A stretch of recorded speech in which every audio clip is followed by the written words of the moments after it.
Assalamualaikum warahmatullahi wabarakatuh. Alhamdulillah, puji dan puja bagi Allah, salam dan salam bagi Rasulullah Muhammad sallallahu alaihi wasallam, Nabi, pemimpin dan teladan kita, dan tak lupa kita sampaikan salam untuk keluarganya, sahabatnya, para tabi'in, para tabi'ut tabi'in, dan kaum muslimin seluruhnya yang tetap istiqamah hingga hari kiamat nanti, dan mudah-mudahan Allah jadikan kita satu di antaranya. Amin ya Allah. Kita awali dengan basmalah. Bismillahirrahmanirrahim. Alhamdulillah ya mas sekalian, kita masuk di hari yang ke-6 di bulan Ramadan. Masih di pekan-pekan awal, dan biasanya pekan awal ini menjadi ukuran, menjadi indikator akankah pekan berikutnya bertahan. Nah jemaah sekalian, di kesempatan ini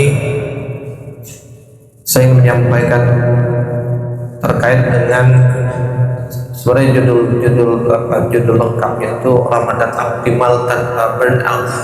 Ini masih judul lama yang perlu diperbaiki agar Ramadan kita optimal tanpa adanya penurunan-penurunan, tanpa adanya kondisi-kondisi di mana kita mengalami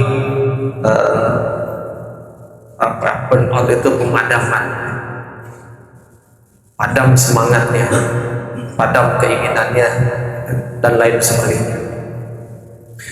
Jamaah sekalian yang dimuliakan Allah Subhanahu wa taala, satu yang selalu ingin saya tegaskan bahwa kalau bicara tentang padam, padam itu berkaitan dengan cahaya, hilangnya cahaya, dan cahaya itu identik dengan ilmu, karena ilmu adalah cahaya. Maka padamnya atau ketiadaan ilmu itu menjadi awal dari kegelapan apapun, ya. Dan kurangnya ilmu sedikit demi sedikit akan terjadi proses pemadaman cahaya. Maka ketika kita bicara Islam itu tegak di atas ilmu, sehingga Islam itu cahaya. Siapa yang berilmu, maka cahaya Islam itu akan memancar di dirinya. Tapi ketika dia tidak memiliki ilmu, maka mungkin dia Islam, tapi berislamnya hanya sebatas taklid, ya, ikut-ikutan, ya, tanpa ilmu. Maka ketika kita bicara dalam konteks Ramadan adalah amal, maka begitu pula amal itu, ya, tegak di atas ilmu. Jika dia tegak di atas ilmu, maka amal itu akan terus memancarkan cahaya, dia tidak akan padam. Nah, ketika kita bicara tentang ilmu, jamaah sekalian, ada beberapa ilmu yang harus kita miliki. Ada 3 macam ilmu. Yang pertama adalah ilmu tentang amal. Ilmu tentang amal ini dalam kaitan kita membahas Ramadan, maka ilmu tentang Ramadan. Dan ketika kita berbicara ilmu tentang amal, maka di dalamnya kita bicara tentang syariat. Dan ketika kita bicara tentang syariat, berarti kita bicara tentang ajaran-ajaran yang ada di dalam syariat tersebut. Kita bicara syariat Islam, maka kita bicara tentang ajaran yang ada di dalam Islam. Dan ketika bicara ajaran, maka pasti ada yang diperintah dan ada yang dilarang.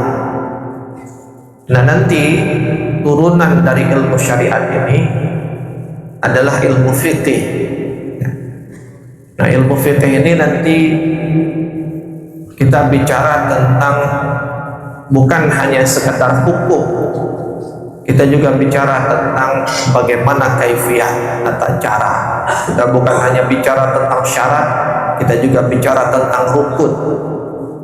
Tapi yang pasti kita tidak hanya sekedar bicara tentang hukum, karena banyak orang menyebut fikih itu hanya dalam tataran hukum, padahal fikih tersebut ya, juga bermakna pemahaman ya. Seakar dengan kata faqih ya, maka dia artinya memahami ya.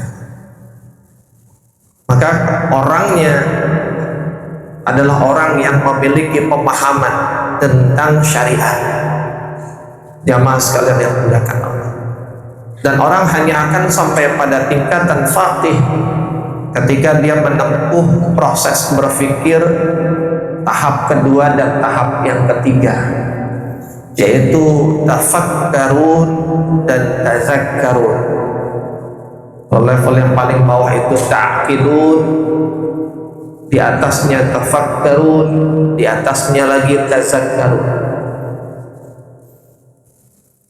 Bicara ta'qilun, dia berpikir yang paling sederhana, maka sering disebut akil, orang yang berakal, maka dia pasti ta'qil. Tapi ketika bicara tafakkur, dia berpikir lebih dalam, deep thinking.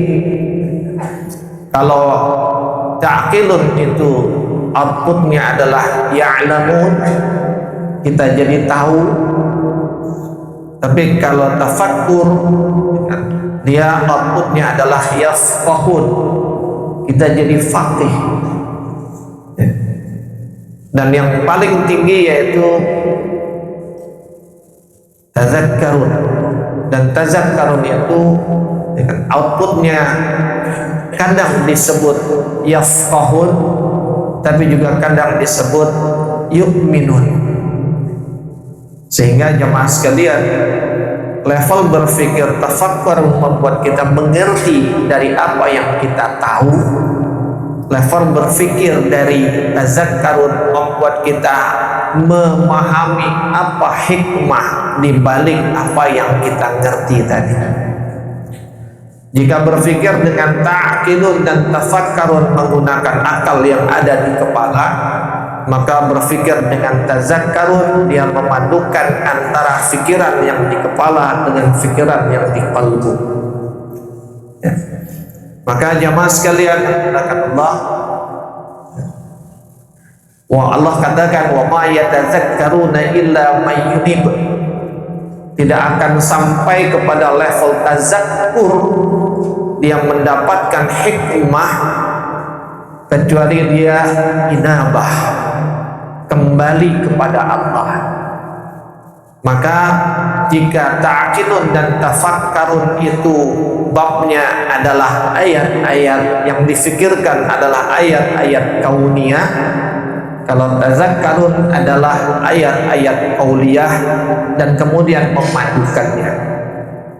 Orang yang sampai pada level memadukan tafakkarun dengan tazakkarun inilah yang nanti disebut dengan ulil albab.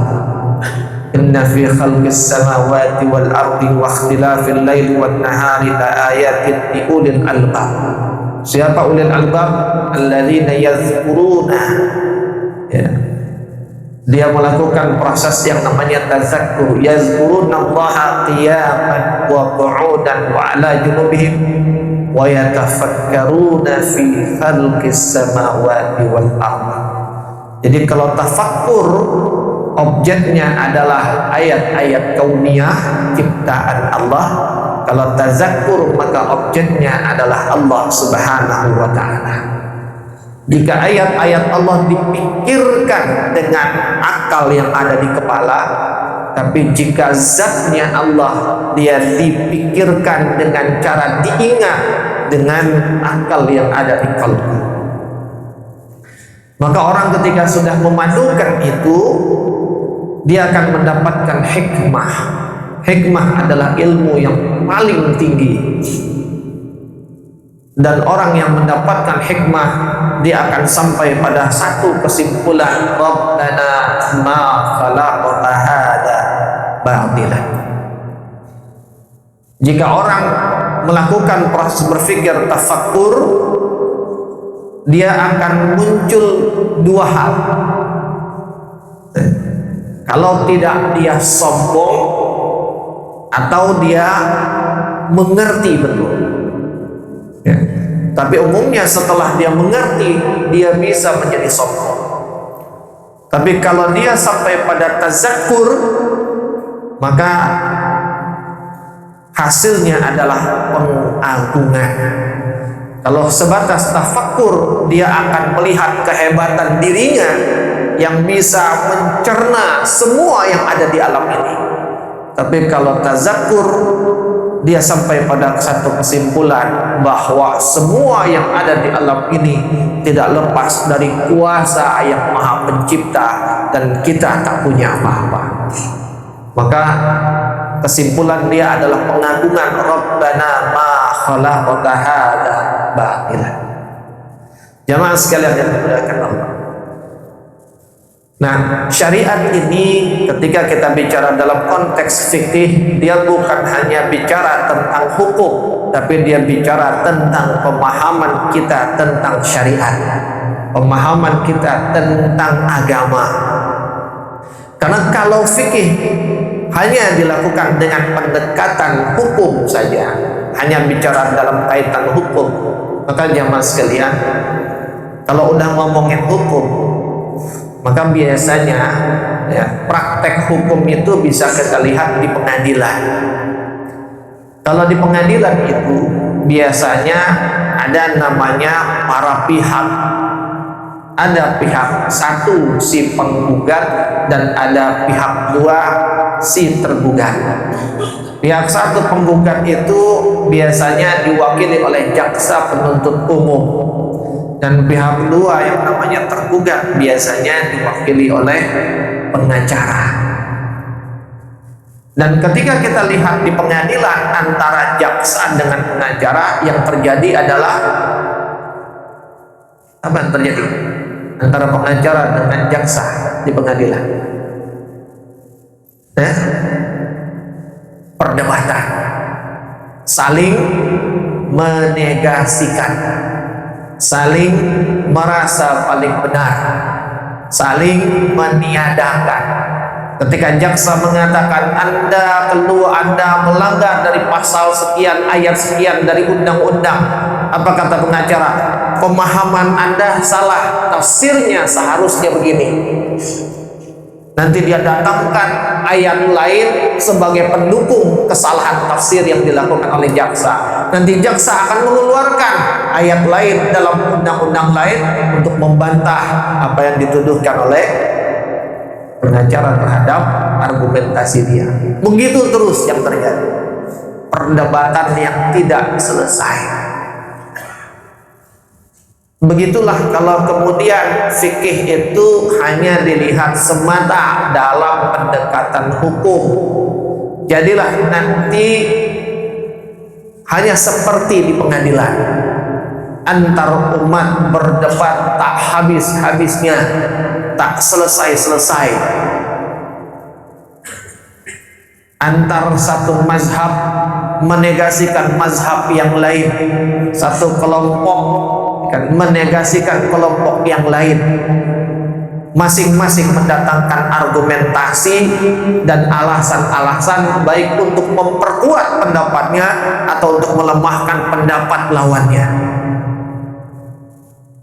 Tapi ketika fikih itu dipahami sebagai fikih, itu maknanya faqih, artinya pemahaman.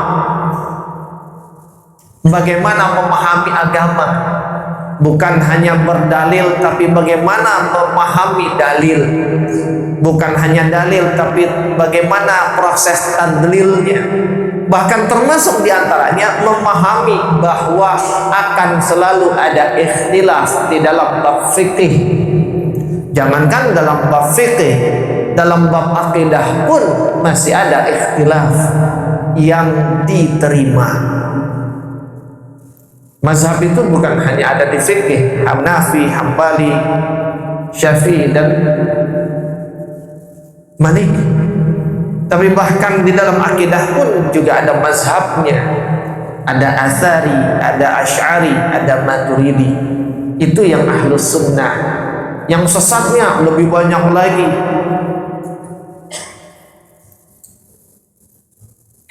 Ada namanya Khawarij, ada Syiah, ada Mujassimah, ya kan? Dan lain sebagainya. Ada Mu'tazilah. Nah, jamaah sekalian yang dimuliakan Allah Subhanahu wa taala. Maka ketika melihat fikih itu dengan pendekatan pemahaman, termasuk diantaranya memahami bahwa fikih itu ada ikhtilaf, ada perbedaan di kalangan ulama, maka tidak akan ada yang namanya perdebatan. Nggak ada yang namanya saling menegasikan. Yang ada saling memahami dengan pandangan, pendapat, dan tafsir yang diambil selama pegangan tafsir atau pendapatnya merujuk kepada para ulama yang muktabar, bukan pendapat dirinya sendiri. Jamaah sekalian, itu kalau kita bicara ilmu tentang amal. Yang kedua, kita bicara ilmu tentang pemberi amal. Siapa yang memberikan amal kepada kita untuk dikerjakan? Allah Subhanahu wa taala. Maka bicara ilmu tentang pemberi amal, kita bicara ilmu tentang Allah. Dan bicara ilmu tentang Allah, disitulah kita belajar akidah, yang diantara turunan akidah itu kita bicara tentang bab tauhid. Bagaimana mengesahkan al-aqidah itu bicara tentang ikatan kita. Bagaimana kita mengikat diri kita kepada Allah Subhanahu wa taala. Dan bentuk kita mengikatnya adalah dengan cara patuh dan taat kepadanya. Dan semua itu dalam rangka mentauhidkan Allah. Dan yang ketiga, kita bicara ilmu tentang pelaku amal. Dan ilmu tentang pelaku amal berarti kita bicara tentang diri kita yang melaksanakan amal. Dan ketika bicara ilmu tentang pelaku amal, maka kita bicara nanti babnya akhlak. Akhlak itu punya akar kata yang sama dengan khaliq dan makhluk.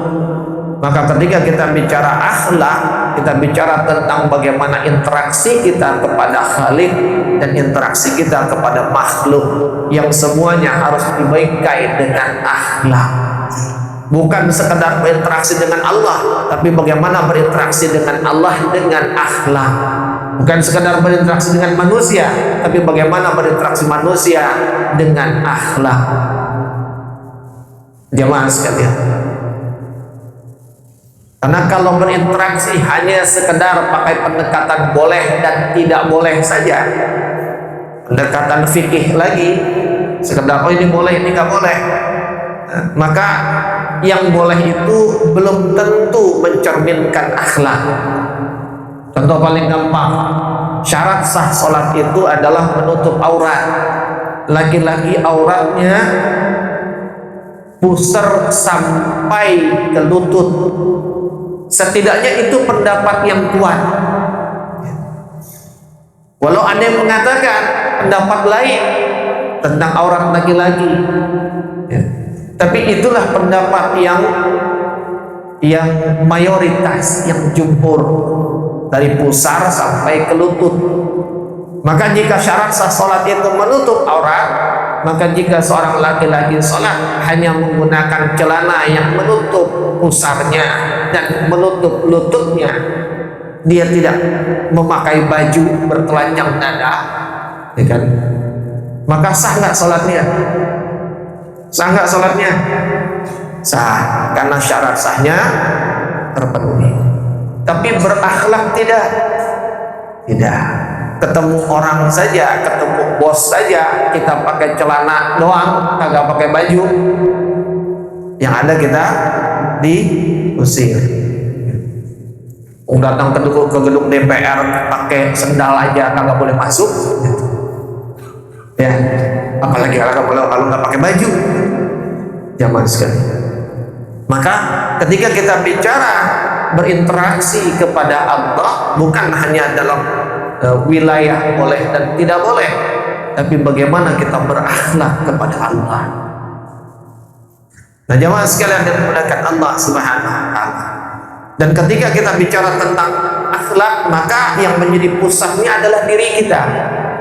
Ya, dan ketika yang menjadi pusatnya diri kita, maka yang dituntut adalah bagaimana kita mentazkiyah diri kita, menyucikan diri kita.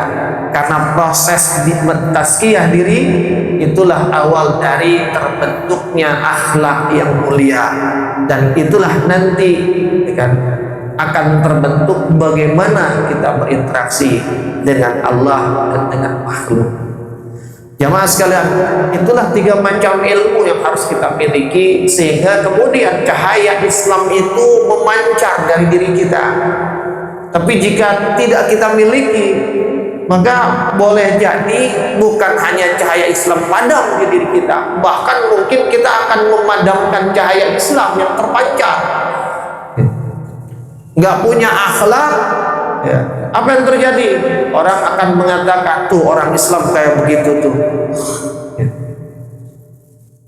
Nggak punya ilmu tentang amal, beramal semaunya, sembarangan, maka boleh jadi yang ada nanti fitnah, menyebar kemana-mana dengan praktek amal yang salah.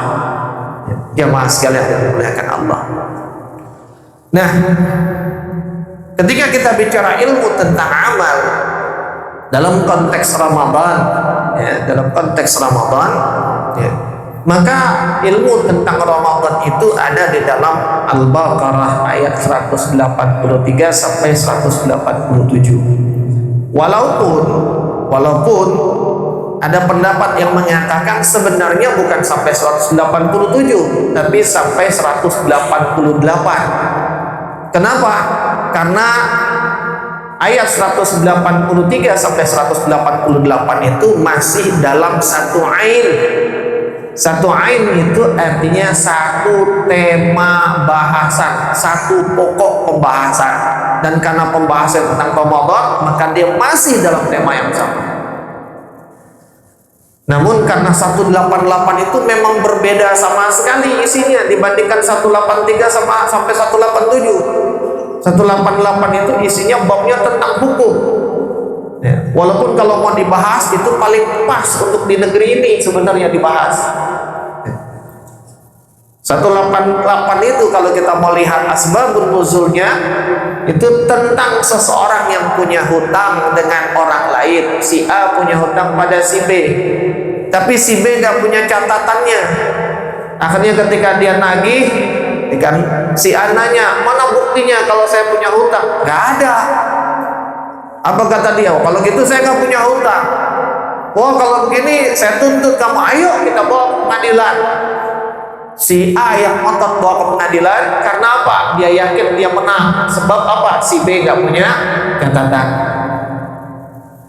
Jamaah sekalian, maka kemudian berkaitan dengan ayat ini Rasulullah mengatakan, maka hendaklah kalian memperkuat, memperkuat diri kita ketika kita sedang bermasalah dengan orang lain, entah dengan argumentasi, entah dengan fakta, dengan bukti. Karena apa? Karena aku, kata Rasulullah, adalah manusia biasa yang jika salah seorang di antara kalian bisa menampilkan argumentasi dan bukti-bukti yang kuat, bukan tidak mungkin aku memenangkannya walaupun sebenarnya dia salah. Ya, jamaah sekalian, walaupun kata Rasulullah, sekalipun dia dimenangkan oleh qadhi, di dalam proses pengadilan itu, tapi kemenangan keputusan pengadilan tidak akan bisa mengubah yang haram menjadi halal. Tetap aja jatuhnya haram. Ya mas sekalian. Ya. Nah tapi okelah kita ambil pendapat yang umum itu nggak usah kita bahas.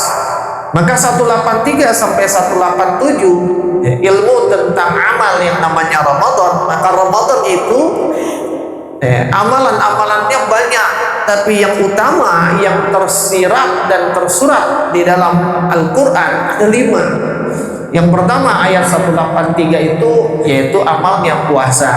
Ya ayyuhallazina amanu kutiba alaikumusiyam kama kutiba alal ladzina min qablikum la'allakum tattaqun.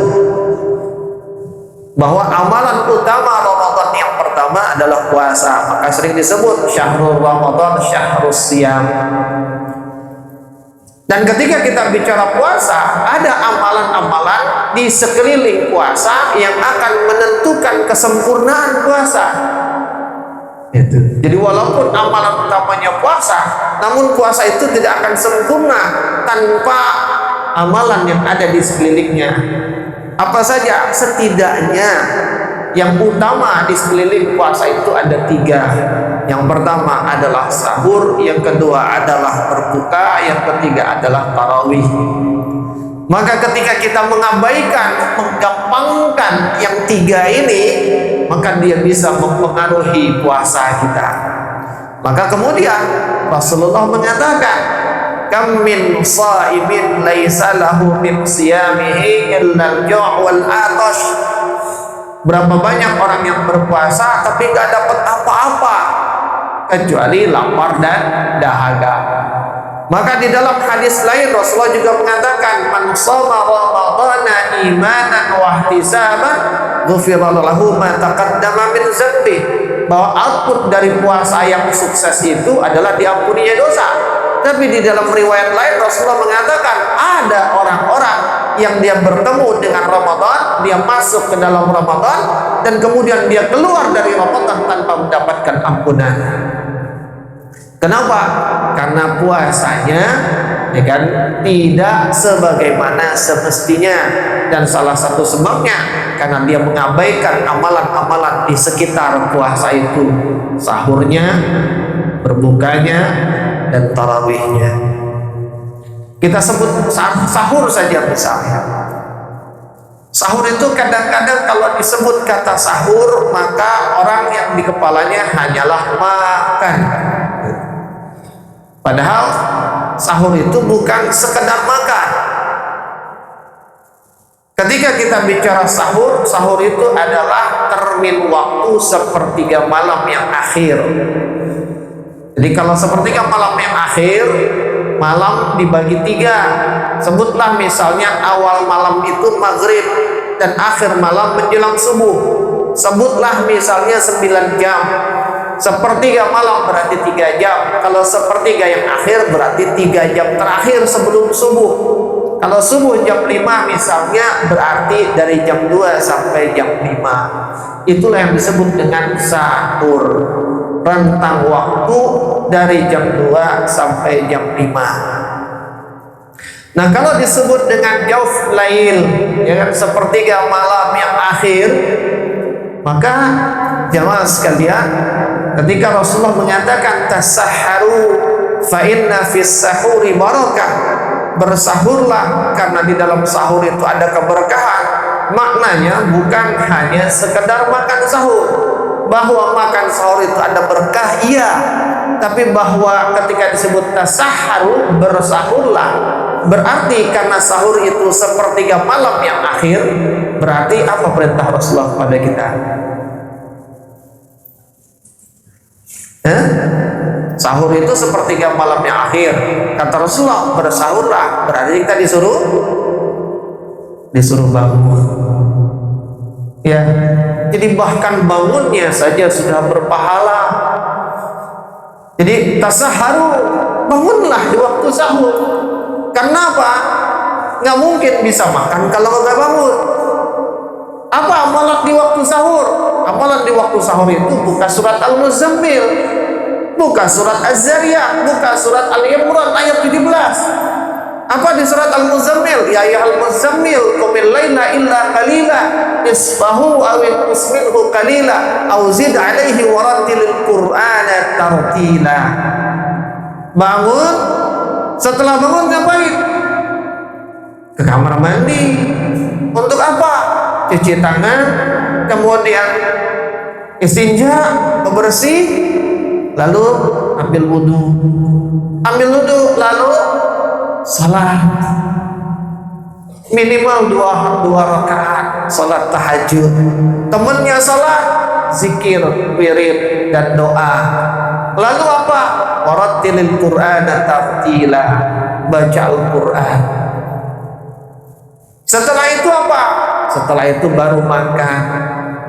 Makanya makan sahur itu adalah sunnahnya di akhir waktu sahur, bukan di awal, bukan di pertengahan. Karena di awal dan di pertengahan ada agendanya sendiri.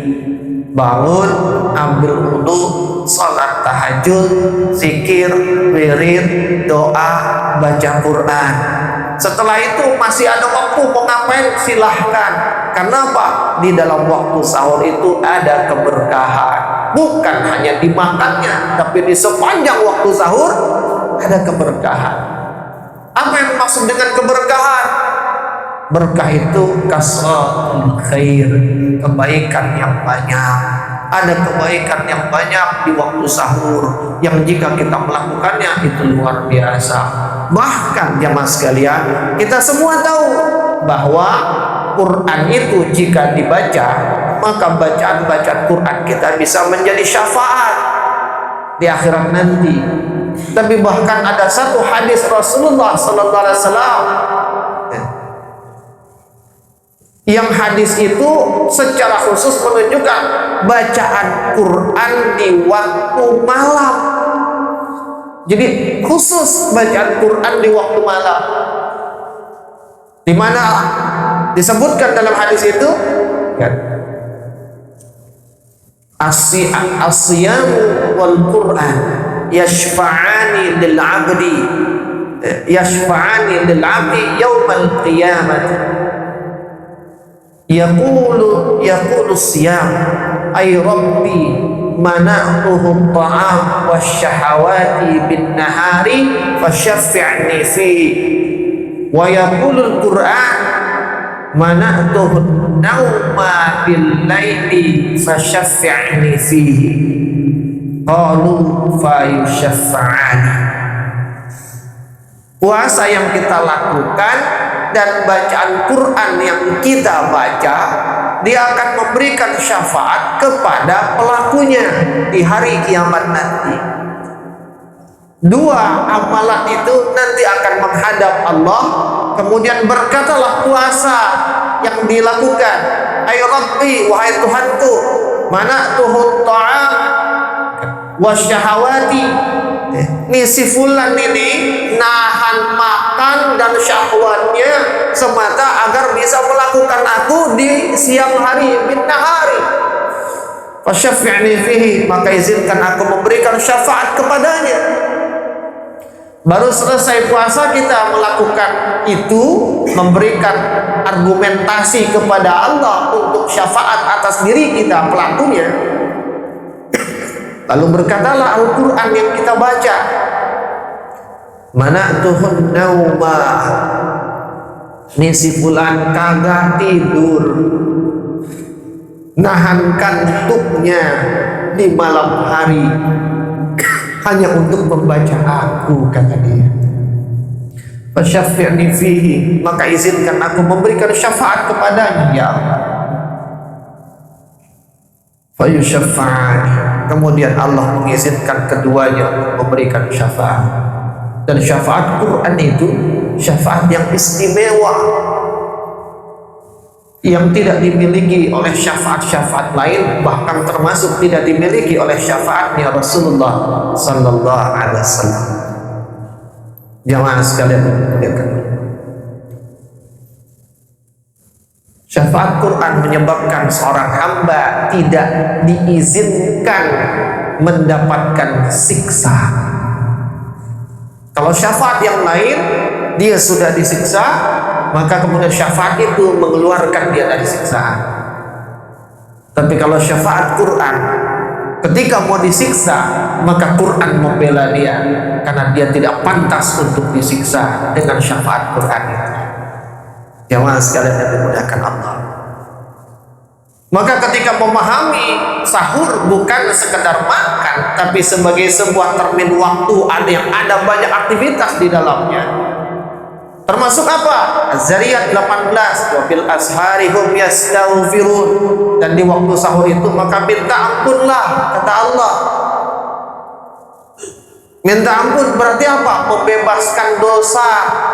Dosa yang mana? Dosa yang masih terbawa oleh kita dari kemarin, kebawa tidur. Maka di sahur itu kita lepaskan dengan cara kita minta ampun kepada Allah. Dan ketika dilepaskan, dosa itu racun, toksin. Toksin bagi apa? Bagi kalbu, bagi hati. Hati tempatnya iman. Jika toksin makanan, racun yang disebabkan makanan, dia melemahkan jantung, melemahkan paru, melemahkan semua organ tubuh kita. Yang ketika lemah organ tubuh kita, maka apa? Tubuh kita nggak kuat untuk beraktivitas. Maka jika toksin pada kalbu kita, dosa tadi itu menyebabkan lemahnya iman kita, dan lemahnya iman membuat kita berat untuk beramal. Maka wajar kalau seandainya banyak di siang hari Ramadan, dari mulai sejak ba'da subuh sampai menjelang maghrib, itu banyak orang yang kemudian amalnya hanya satu, dalilnya pun satu. Apa amal dan dalilnya? Tidurnya orang yang berpuasa adalah ibadah, maka amalnya hanya itu dan dalilnya hanya itu, walaupun itu sebenarnya juga bukan dalil. Karena jangankan orang yang puasa, orang yang tidak puasa saja, kalau tidurnya membuat dia tercegah dari maksiat, maka tidurnya menjadi ibadah. Tapi jangankan di luar Ramadan, di bulan Ramadan sekalipun, kalau tidur kita membuat kita tercegah dari melakukan kebaikan, maka tidurnya bisa jadi maksiat. Kenapa? Mau sholat, kata setan, tidur. Akhirnya sholatnya lalai. Ada potensi kebaikan, mau ikutan, kata setan, tidur. Maka tidurnya jadi lalai. Jamaah sekalian, kenapa bisa begitu? Bukan karena dia sakit, bukan karena jantungnya lemah, bukan karena hatinya penuh racun, bukan karena lambungnya bermasalah, enggak, karena kolbunya belum dibersihkan dari racun, dari toksin yang namanya dosa, yang memberatkan untuk berbuat amal, berbuat kesalehan. Tapi kalau dia menutup waktu sahur itu dengan beristighfar, bertaubat, membersihkan semua dosa yang masih terbawa di pagi itu, sehingga lepas dari waktu subuh dia dalam keadaan bersih kalbunya, ringan, enteng kalbunya, maka imannya akan mendominasi tanpa mengalami pemberatan untuk beramal. Maka Allah katakan dalam surat At-Taubah ayat 38, ya ayyuhallazina amanu ma lakum idza qila lakum infiru fi sabilillahi thaqaltum ilal ardi. Hai orang-orang yang beriman, mengapa terjadi pada kalian ketika diseru untuk menuju kepada Allah, tapi kalian cenderung malas, diberatkan ke bumi? Yang membuat kita malas adalah unsur jasad kita, sementara iman kita adalah unsur ruh kita. Jika jasad kita dipenuhi dengan dosa, maka ruh kita akan kesulitan membawa kita mendekati Allah. Maka Allah katakan, malaku, yang disapa sama Allah orang beriman, ya ayyuhallazina amanu malaku, hai orang beriman, mengapa terjadi kepada kalian? Kalian disuruh kepada Allah tapi kalian malas. Kenapa?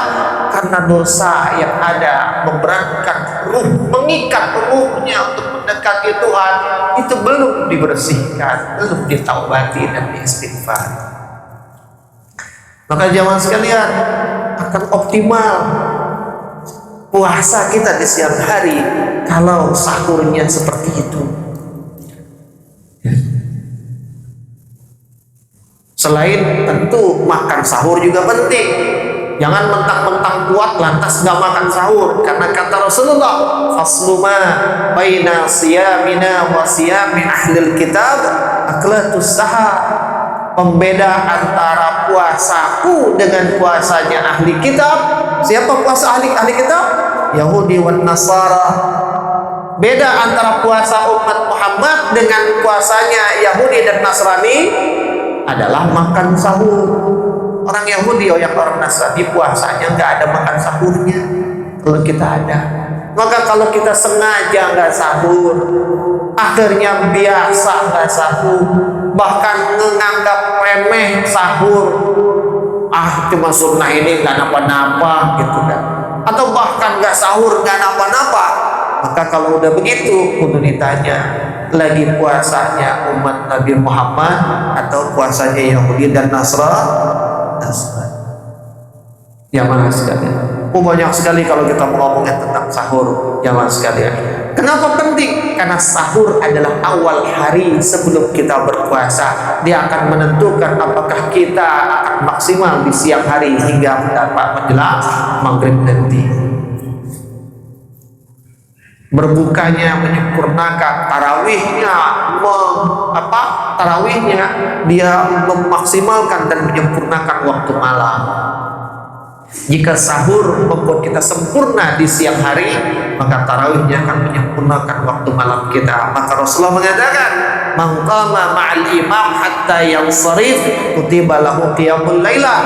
Barang siapa yang sholat tarawih berjamaah bersama imam hatta yansharif, sampai selesai tarawih berjamaah di masjid itu sampai ditutup witir, bukan tanpa witir. Kata Rasulullah, siapa yang sholat tarawihnya berjamaah sampai selesai, kutiba lahu qiyamul lailah, maka tarawihnya yang cuma 40 menit, yang cuma 11 atau 23 rakaat, itu dicatatnya sama Allah seperti dia sholat semalam suntuk. Semalam suntuk berarti dari sejak ba'da isya sampai subuh sholat tanpa henti. Silahkan dihitung berapa rakaat, itu pun kalau kuat. Ya mas, maka sempurna malam kita dengan tarawih kita. Maka orang yang tidak tarawih, dia seakan-akan membuat satu lubang besar di malam hari di bulan Ramadan. Lubang yang tak terisi. Jamaah sekalian, baru ngomongin puasanya ya. Ya. Yang kedua, mencari ilmu. Saya percepat saja. Amalan Ramadan yang kedua adalah di ayat 184, yaitu mencari ilmu. Ini sudah saya bahas saat kultum tarawih hari apa? Kemarin Ustaz Najam. Kultum tarawih saya. Oh, Ustaz Najam belum sampai di sini ya. Hari Senin. Ya. 184 itu Allah mengatakan ayyaman ma'dudat faman kana minkum maridan aw ala safarin fa'iddatun min ayyamin ukhra wa 'alal ladzina yutiqunahu fidyatun ta'amu miskin faman tatawwa'a khairan fahuwa khairul lah wa an tasumu khairul lakum in kuntum ta'lamun. Ayat itu adalah ayat yang memperjelas puasa di ayat 183. Di 183 itu belum jelas puasanya apa. Puasanya apa namanya, bagaimana caranya, teknisnya di mana itu belum ada. Di 184 baru diperjelas puasanya apa, kapan waktunya, bagaimana pelaksanaannya, siapa yang boleh tidak melakukannya, dan apa konsekuensinya. Nanti disambung di ayat 185 di paruh yang akhirnya. Ayyaman ma'dudat, beberapa hari yang ditentukan. Apa beberapa hari yang ditentukan? Ya Ramadan. Barulah namanya puasa Ramadan dengan ayat 184 itu. Lalu kemudian ada fikihnya di situ, fikih siapnya. Faman kana minkum maridan aw ala safarin fa iddatun min ayyamin ukhra. Barang siapa yang sakit dan dalam keadaan safar, maka dia harus ganti puasanya di hari yang lain. Artinya apa? Rukhsah untuk dia tidak berpuasa jika dia dalam keadaan sakit atau dia dalam keadaan safar. Itu baru syariat utamanya. Nanti fikihnya ada lagi yang berenangnya. Sakit yang seperti apa, safar yang kayak gimana, dan bagaimana pendapat di antara ikhtilaf ulama yang ada. Saya tidak mau bicarakan itu. Walal ladzina yutiqunahu fidyatun ta'amul miskin, dan bagi orang-orang yang lemah maka dia diperbolehkan membayar fidyah dengan cara memberi makan orang miskin. Satu hari yang tidak dilakukan puasa, maka kasih makan satu orang miskin. Bagi orang yang lemah, yutiqunahu. Siapa orang yang lemah? Nanti di dalam tafsir disebutkan ada 3. Yang pertama adalah orang tua yang sudah uzur, ya, yang dengan keuzurannya dia tidak sanggup berpuasa. Ya kan, kenapa dia nggak ganti Ustaz? Anggaplah dia umur 75 tahun, udah tua banget. Bulan Ramadan dia nggak puasa. Lalu begitu masuk Syawal, kata cucunya, "Kek, kakek kan kemarin nggak puasa, ganti kek." Apa kata kakeknya? "Wah, puasa karena udah tua." Ya kan, sekarang bisa ganti. Ramadan aja tua, apalagi Syawal tambah tua. Jadi kalau Ramadan aja uzur, apalagi Syawal tambah uzur. Maka yang kayak begitu cukup bayar fidyah. Yang kedua, wanita hamil dan menyusui. Yang ketiga, orang sakit yang sudah menahun dan sulit sembuh. Itu diantara pendapat ulama. Walau nanti ada perbedaan, ada ikhtilafnya. Lagi-lagi saya nggak mau bicara ikhtilaf dalam bab fikih. Jamaah sekalian, tapi bahwa ayat 184 itu berisi tentang informasi seputar puasa, pengetahuan puasa. Maka dia berkaitan dengan ilmu puasa. Itu sebabnya di ujung ayat disebut wa antasumu khairul lakum in kuntum ta'lamun. Puasa itu lebih baik kalau kamu tahu ilmunya. Orang kalau nggak tahu ilmu puasa, dia akan anggap puasa itu biasa saja. Dia nggak puasa dengan alasan yang dibuat-buat. Dia puasa santai aja, ya sekedar nahan lapar dan haus. Dianggap remeh, dianggap enteng, karena dia nggak punya ilmu puasa. Tapi kalau dia punya ilmu puasa, dia akan melihat bahwa puasa itu sebagai sebuah kebaikan yang sangat besar. Bahkan ada sebuah riwayat di mana ketika ada seorang sahabat bertanya kepada Rasulullah, "Ya Rasulullah, aku punya sahabat. Dulu apapun kami lakukan bersama, kami beribadah bersama, kami berjihad pun bersama. Tapi kini sahabatku itu telah tiada ya Rasulullah. Dia syahid di medan perang." Syahid di medan perang. Lalu yang ingin aku tanya ya Rasulullah, dapatkah aku mengalahkan amalnya? Ya. Padahal dia mati syahid di medan perang. Amal hidupnya sama saya, tapi dia tutup kehidupannya dengan syahid di medan perang. Aku enggak syahid. Kata Rasulullah, apa? Kapan sahabatmu itu meninggal? Tahun lalu ya Rasulullah, dalam medan perang ini.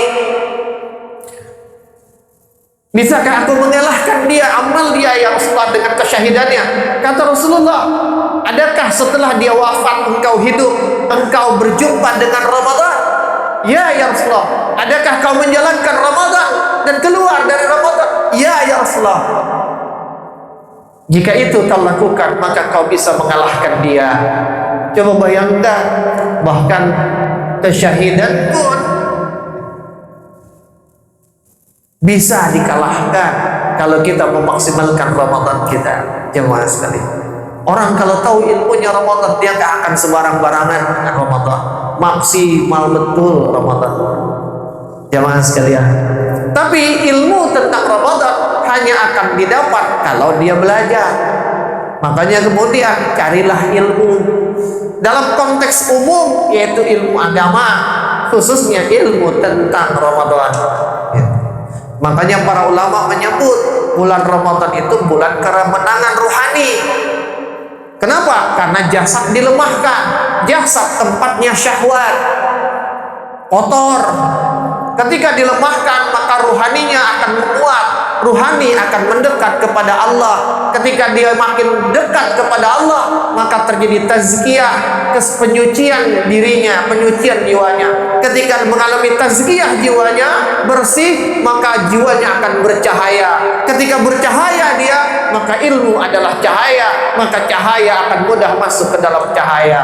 Maka orang yang berpuasa ketika dia belajar akan lebih mudah untuk memahami ilmu dibanding orang yang gak puasa.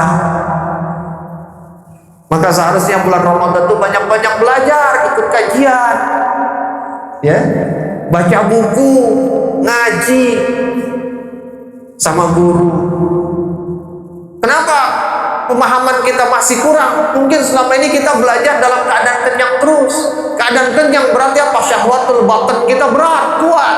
Ketika syahwat kita kuat, maka apa? Jiwa kita lemah. Ketika lemah, cahayanya redup. Ketika redup, bagaimana ilmu yang namanya cahaya itu mudah untuk masuk? Ya. Jamaah sekalian. Yang ketiga, Al-Quran. Syahrul Ramadan allazi unzila fihi Al-Quran. Ayat 185 surat Al-Baqarah. Ya, demikian sejolinya Quran dengan puasa Ramadan, ya, sampai-sampai tadi di awal sudah saya kutipkan hadis, ya, as-siyamu wal Quran yashfa'ani lil 'abdi yaumil qiyamah.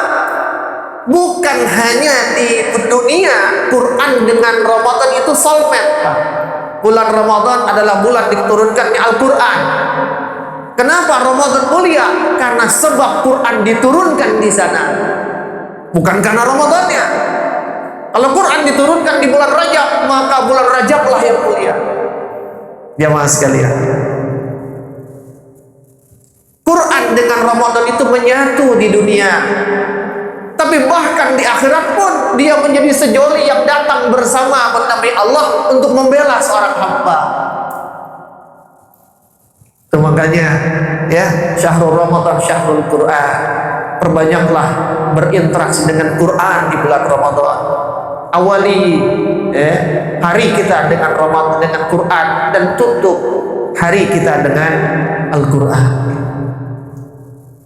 Jamaah sekalian yang dimuliakan Allah. Bahkan, ya, ulama menyebutkan salah satu kenapa disyariatkannya salat tarawih di malam-malam Ramadan adalah agar ayat-ayat Quran itu diperdengarkan di malam-malam Ramadan. Jadi tujuan dari tarawih adalah tilawatil Quran di dalam salat.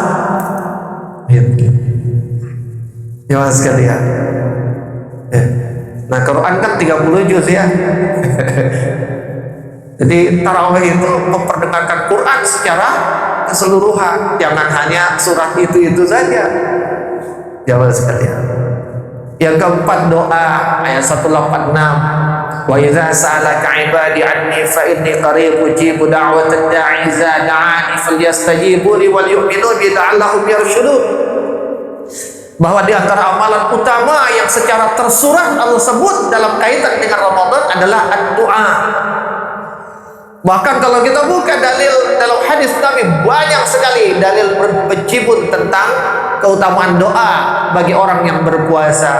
Lis-sha'imin inda iftarihi da'watun mustajabah. Bagi orang yang berpuasa hingga dia berbuka, doanya mustajab. Maka banyak-banyaklah berdoa ketika di bulan Ramadan, terutama di saat kita sedang berpuasa. Salah satu, ada 3 doa orang yang tidak akan ditolak oleh Allah. Yang salah satunya adalah doa orang yang berpuasa hingga dia berbuka. Jamaah sekalian.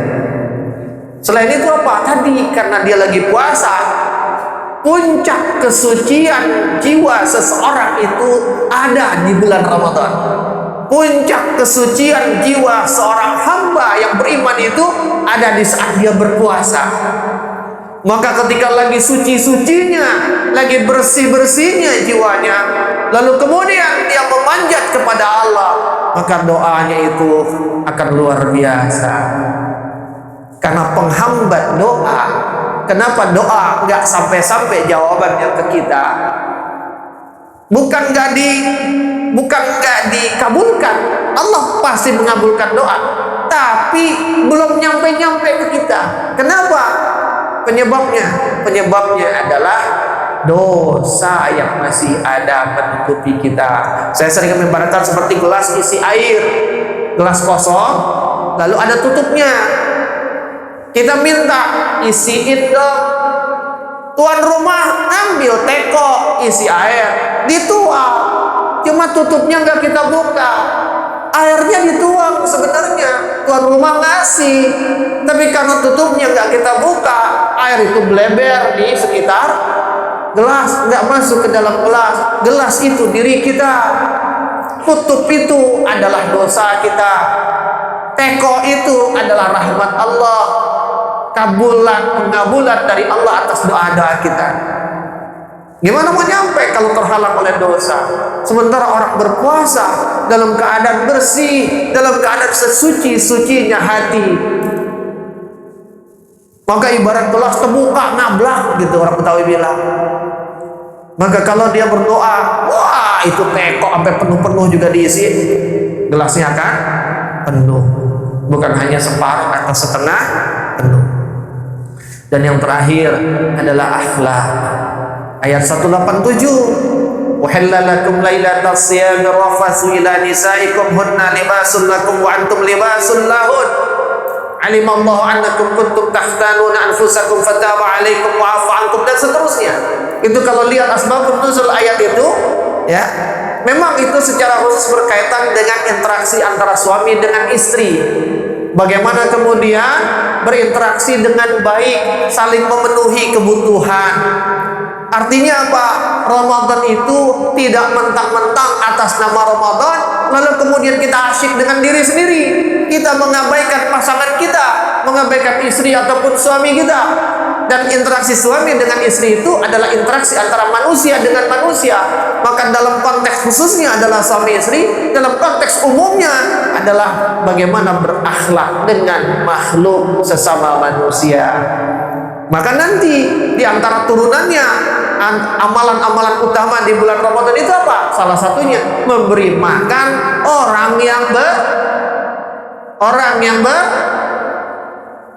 dosa, Bu. Memberi makan orang berpuasa, lagi puasa dikasih makan. Memberi makan orang yang berbuka puasa.